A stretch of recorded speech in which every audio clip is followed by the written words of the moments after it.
Oke, bismillahirrahmanirrahim. Assalamualaikum warahmatullahi wabarakatuh. Izin memperkenalkan diri, nama saya Arditya Ciptaryadi dengan NIM 12320206162. Dan saya ucapkan kepada Bapak dosen pengampu mata kuliah metode penelitian, yaitu Bapak Dr. Haji Priyatna MAG dan Bapak Samsudin Ajis Saputra MPD. Izinkan saya untuk menyampaikan hasil penelitian saya ya, dengan judul dampak kebijakan sistem zonasi terhadap motivasi siswa berprestasi di sekolah menengah akhir. Latar belakang yang diambil dalam penelitian saya yaitu sistem zonasi dalam pendidikan adalah kebijakan yang diterapkan oleh pemerintah untuk mengatur penerimaan siswa baru di sekolah berdasarkan wilayah geografis, yang mana kebijakan tersebut ditujukan untuk menciptakan pemerataan akses pendidikan yang berkualitas bagi siswa atau bagi semua anak di daerah-daerah tertentu. Menurut Kementerian Pendidikan dan Kebudayaan Republik Indonesia, sistem zonasi tersebut diharapkan dapat mengurangi kesenjangan pendidikan antara wilayah dan perkotaan serta pedesaan. Kemudian ada rumusan masalah yang saya ambil. Yang pertama yaitu ada apa saja dampak positif dan dampak negatif dari penerapan sistem zonasi di sekolah. Yang kedua, bagaimana persepsi masyarakat terhadap sistem zonasi dalam pendidikan. Kemudian yang ketiga yaitu ada apa tantangan yang dihadapi dalam implementasi sistem zonasi di sekolah. Kemudian ada teori dan tinjauan penelitian terdahulu, yang mana teori yang saya ambil yaitu adalah teori pemerataan pendidikan, equity theory, yang mana teori ini menegaskan pentingnya kesetaraan akses pendidikan tanpa memandang ekonomi atau kondisi sosial maupun geografis. Kemudian ada teori yang kedua yaitu teori ekologi Brenner atau ecological system theory, yang mana teori tersebut menyatakan bahwa perkembangan anak dipengaruhi oleh lingkungan terdekat. Kemudian ada juga penelitian terdahulu yang saya ambil yaitu dari Rahmawati dalam judulnya dampak sistem zonasi terhadap siswa akademik di sekolah dasar. Kemudian juga ada Susanto yang mengambil judul akses pendidikan dan prestasi siswa, dan studi kasusnya itu ada di sekolah zonasi. Kemudian ada metode penelitian yang saya ambil.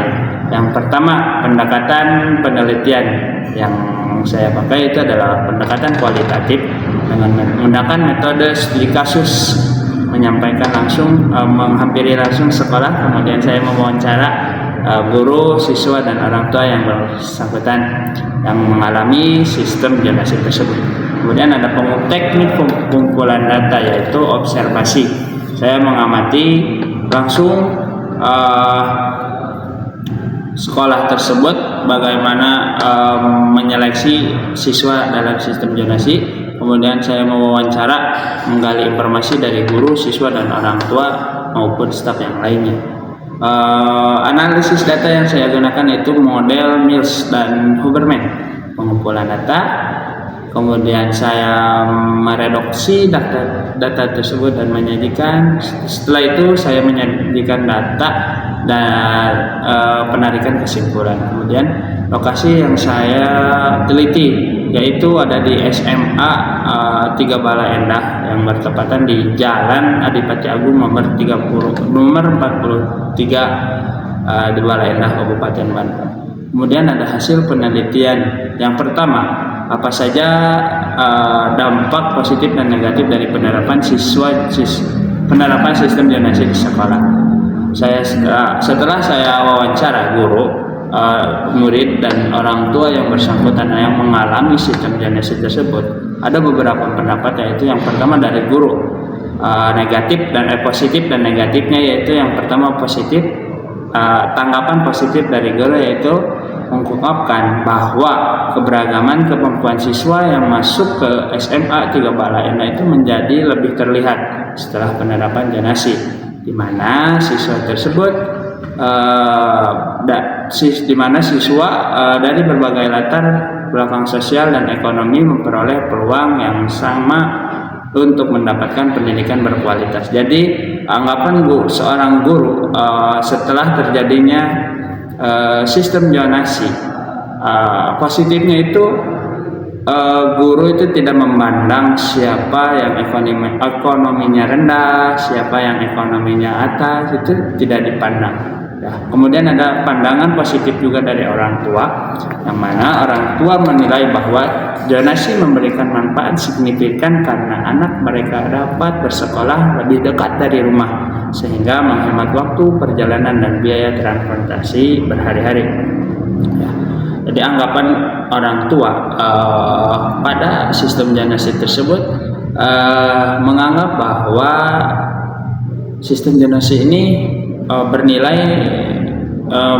memberikan manfaat gitu, bagaimana siswa itu tidak capek lagi mencapai atau menuju sekolah yang jauh gitu. Kemudian ada juga siswa yang sendiri menyatakan bahwa merasa lebih aman dan nyaman karena lingkungan sekolah yang dekat memudahkan mereka beradaptasi dan interaksi dengan teman sebaya yang sebagian besar berasal dari kawasan yang sama. Kemudian ada dampak negatifnya. Ada berbagai pandangan juga dampak negatif yang disampaikan oleh guru, orang tua, dan siswa. Yang pertama, pandangan negatif dari guru yaitu menyampaikan bahwa perbedaan kemampuan dasar akademik siswa menjadi lebih bervariasi sehingga menuntut mereka untuk berkreatif dalam menerapkan strategi pembelajaran diferensif. Hal ini menambahkan beban kepada guru dalam mengelola kelas agar pembelajaran tetap efektif bagi siswa dengan kemampuan yang beragam. Jadi anggapan negatif guru terhadap penerapan sistem zonasi tersebut, bahwa guru itu akan menambah beban karena siswa yang diterima itu bukan berdasarkan akademik, namun berdasarkan zonasi, yang mana ketika nanti sistem zonasi tersebut, jadi siswa itu yang diterimanya enggak yang akademik semuanya, tapi berbagai macam latar akademik yang mereka terima. Kemudian ada juga anggapan negatif dari orang tua. Yang pertama yaitu mengemukakan bahwa beberapa keluhan terkait ketidakmerataan kualitas sekolah di wilayah sekitar Bala Endah, yang mana mereka merasa bahwa sistem zonasi membatasi pilihan anak untuk sekolah di sekolah unggul tertentu yang sebelumnya diakses melalui jalur prestasi. Jadi anggapan negatifnya dari orang tua yaitu bahwa anaknya yang harusnya ingin sekolah di sekolah yang favorit namun terbatasi oleh zonasi seperti itu. Kemudian ada anggapan negatif juga dari siswa tersendiri yaitu merasa kurang puas karena tidak dapat memilih sekolah sesuai minat atau prestasi mereka masing-masing, mana seharusnya mereka sekolah di sekolah yang dia minati, namun karena terhalang sistem zonasi tersebut dia sekolah di sekolah yang dekat kampung halaman. Kemudian ada hasil penelitian yang kedua yaitu tentang persepsi masyarakat terhadap sistem zonasi dalam pendidikan, mana saya mewawancarai guru, orang tua, dan siswa di SMA 3 Bala Endah juga. Yang pertama ada anggapan dari seorang guru, yaitu guru menilai bahwa sistem zonasi dapat memperkuat hubungan antara sekolah dan masyarakat sekitar karena sebagian besar siswa berasal dari wilayah yang relatif dekat. Kemudian ada juga dari sudut pandang orang tua, persepsi terhadap sistem zonasi cenderung campuran antara dukungan dan kekhawatiran, yang mana orang tua yang tinggal di wilayah dekat SMA 3 Bala Endah mendukung zonasi karena memudahkan akses anak-anak ke sekolah berkualitas tanpa harus bersaing secara ketat berdasarkan nilai akademik. Kemudian ada juga anggapan dari siswa SMA Bala Endah 3 Bala Endah memiliki persepsi beragam, yang mana sebagian siswa merasa senang karena dapat bersekolah di lingkungan yang dekat dan nyaman. Namun beberapa siswa yang jauh dari sekolah tersebut merasa kurang puas dan kurang nyaman di sekolah yang ia hinggapi karena mereka tidak mencapai sekolah yang ia inginkan. Kemudian juga ada hasil penelitian yang ketiga, yaitu dari tantangan dan implementasi sistem zonasi di SMA Negeri 3 Balaendah, yang mana tantangan tersebut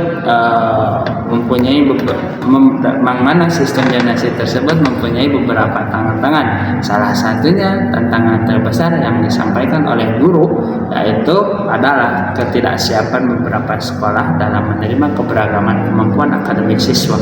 Guru menentukan bahwa kelas menjadi lebih heterogen sehingga membutuhkan strategi pembelajaran yang lebih fleksibel, metode pengajaran yang lebih kreatif, dan waktu yang lebih panjang dalam memberikan pendampingan belajar. Hal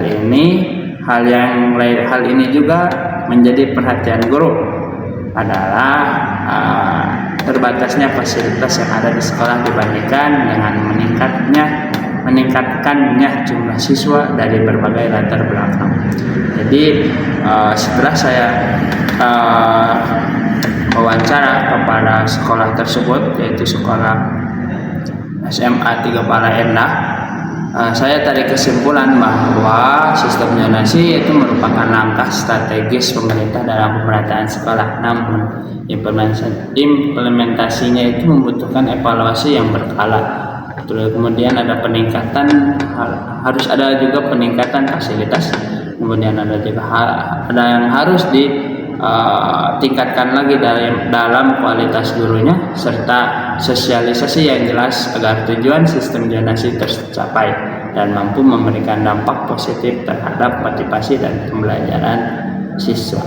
Mungkin sekian yang dapat saya sampaikan. Mohon maaf bila ada kata yang salah. Terima kasih. Wallahul muwaffiq ila aqwamit thoriq. Assalamualaikum warahmatullahi wabarakatuh.